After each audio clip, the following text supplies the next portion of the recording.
경제적 상황들에 대해서 집중하고 분석한다라고 하면 공실이 해소되는 그 시기를 계산해 볼 수가 있다라는 것입니다. 여러분, 부자를 보시죠. 진짜 부자를 생각합니다. 자, 얼마 전에 매체 공실 낮다라는 영상 촬영하고 그때 이런 얘기 했거든요. 제가 이렇게까지 공실 많았던 적이 있을까라는 그 얘기를 하길래 곰곰이 생각해 본 적이 있습니다. 그런데 그게 매체가 최대 맥스가 아니었어요. 가장 큰 맥스 8채입니다. 8채 공실 났던 적이 있어요. 자, 그때가 언제였냐면 2019년 11월부터 1월 달까지였죠. 왜 그러냐면 2019년 11월 달 퇴사하고 난 다음에 8채 한꺼번에 삽니다. 한 달 동안 8채를 매수를 해요. 법인으로 샀거든요. 신규 법인이다 보니까 대출 많이 나와가지고 이제 일을 하나둘씩 월세 세팅을 하기 위해서 대출을 그대로 활용했었었죠. 그때 당시까지만 하더라도 창원의 집값이 반토막이 났잖아요. 1억 하던 게 2억 하고 4억 하던 게 2억 하던 그 시기다 보니까 집값 떨어질수록 월세 수익이 어떻게 되나요? 월세 수익이 굉장히 높았죠. 최소 제가 봤더니 8채 샀던 그거를 월세로 돌린다고 하더라도 수익률이 15%에서 한 25% 정도 나오는 물건이었습니다. 급매로 사다 보니까 더 극대의 월세 수익률을 낼 수가 있는 물건이다라고 계산을 해서 들어갔거든요. 그런데 그 당시 공실이 너무 많았어요.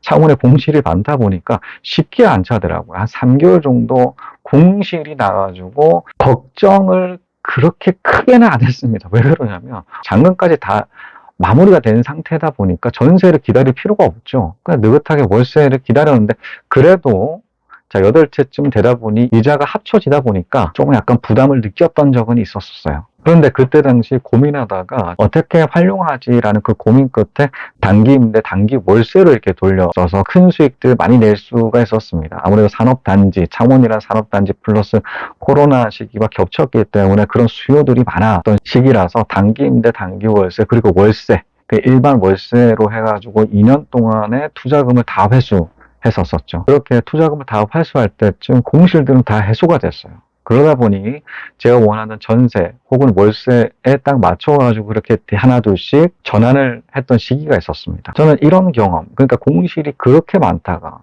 전체적인 상황이었거든요. 그렇게 많다가 이 공실이 해소되는 그 시기에는 공통점이 있었어요. 자, 그 시기 어떤 공통점이 있었냐? 경제적 상황들이 호전됐기 때문에 이런 발생되는 현상들이었습니다. 경제적 상황들이 좋아져야지 유입되는 인구들이 많아지잖아요. 그 유입되는 인구들로 하나둘씩 공실 채워진다라는 것입니다. 그 공실 채워졌을 때는 전세가 같은 경우는 계속적으로 우상향하더라고요. 자, 이렇게 사이클이 존재한다라는 거예요. 공실 많아졌을 때 경제적 상황들에 대해서 집중하고 분석한다라고 하면 공실이 해소되는 그 시기를 계산해 볼 수가 있다라는 것입니다. 그뿐만이 아니라 이런 월세로 세팅하니까 굉장히 큰 장점들 많았습니다. 공실 많았을 때는 단기 임대로 돌린다거나 이런 소득 구조로 활용할 수 있는 방안들이 굉장히 많더라고요. 여러분들도 자, 갭 투자 많이 하시는데 갭 투자가 아닌 대출 규제가 완화됐을 때 월세 포션도 한번 가져가시는 것도 굉장히 추천드립니다. 여러 가지 활용 방안들이 많아요.